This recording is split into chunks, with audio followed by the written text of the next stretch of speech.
কাকরাইলে জাতীয় পার্টির সমাবেশ ঘিরে তৈরি হয়েছে উত্তেজনা। সেখানে আছেন সহকর্মী স্বপন আহমেদ। সরাসরি যাচ্ছে সেখানে। স্বপন, বিভিন্ন দাবিতে কাকরাইলের জাতীয় পার্টির যে কেন্দ্রীয় কার্যালয় রয়েছে সেই কার্যালয়ে আজকে কর্মী সমাবেশের আয়োজন করা হয়, কিন্তু সেই কর্মী সমাবেশ বিকেল ৩টা থেকে শুরু হয়। কিছুক্ষণ আগেই পুলিশের পক্ষ থেকে সেই কর্মী সমাবেশে কিন্তু সাউন্ড গ্রেনেড এবং টিয়ার শেল পাশাপাশি জলকামান নিক্ষেপ করা হয় এবং এখন পর্যন্ত এখানে আসলে কোনো ধরনের জাতীয় পার্টির যে কর্মীরা এখানে অবস্থান নিয়েছিলেন তাদের কিন্তু এখনো দেখা যাচ্ছে না। পুলিশ তাদের ধাওয়া দিয়ে পিছু হটে দিয়েছেন। আপনি নিশ্চয়ই আমার ফ্রেমে দেখতে পাচ্ছেন যে পুলিশের পক্ষ থেকে যখন আসলে সাউন্ড গ্রেনেড এবং ধাওয়া পাল্টা দেওয়ার একটি ঘটনা আসলে ঘটার প্রায় সম্মুখীন অবস্থা এখন তৈরি হয়ে গেছে। বিভিন্ন প্রান্তে আপনি দেখতেই পাচ্ছেন অসংখ্য পুলিশ সদস্য কিন্তু এখানে রয়েছে।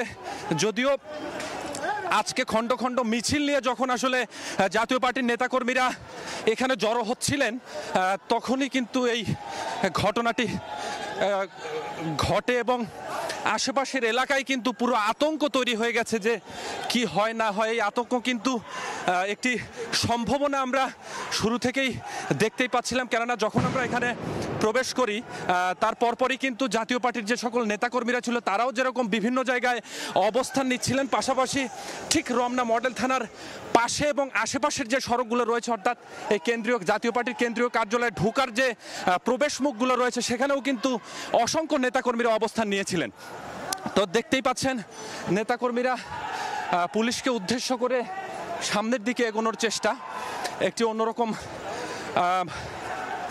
পরিস্থিতি তৈরি হয়েছে।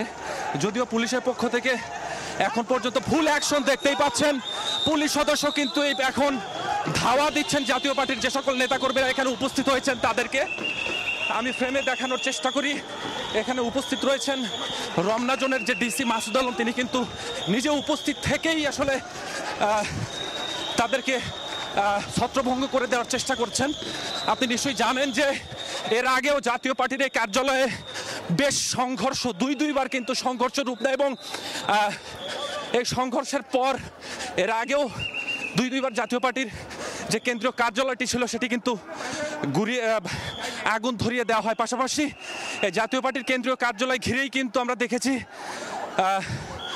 যিনি ভিপি নূর তাই সেও কিন্তু আহত হয়েছিলেন। এখনও তিনি উন্নত চিকিৎসা সে বিদেশ থেকে তিনি দেশে এসেছেন। দেখতেই পাচ্ছেন যে জাতীয় পার্টির বিভিন্ন নেতাকর্মীরা যারা বিভিন্ন জায়গা অবস্থান নিয়েছিলেন তাদেরকে আসলে সুশৃঙ্খলভাবে এখান থেকে ছত্রভঙ্গ করে দেওয়া হয়েছে। যদিও প্রথম দিকে তাদেরকে ছত্রভঙ্গ করে দেওয়ার জন্য জলকামান, টিয়ার শেল এবং সাউন্ড গ্রেনেড নিক্ষেপ করা হয়।